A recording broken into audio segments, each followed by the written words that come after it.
শুরু করছি শ্যামা গল্পের 15তম পর্ব।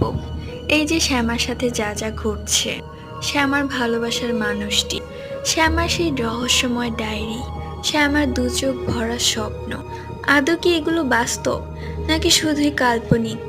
আচ্ছা, আপনাদের জিন সম্পর্কে কি কি ধারণা আছে? জিন অনেক ধরনেরই হয়ে থাকে এবং তাদের অনেক অনেক নামও থাকে। শ্যামা যে ছেলেটিকে ভালোবাসে, সে কি আদৌ মানুষ? না, উনি হচ্ছেন একজন জিন, আশিক জিন। এটা এক জাতি জিন যে মানব জাতিকে পছন্দ করে। কিন্তু শ্যামা তো হিন্দু, তাহলে জিন কিভাবে তাকে পছন্দ করে?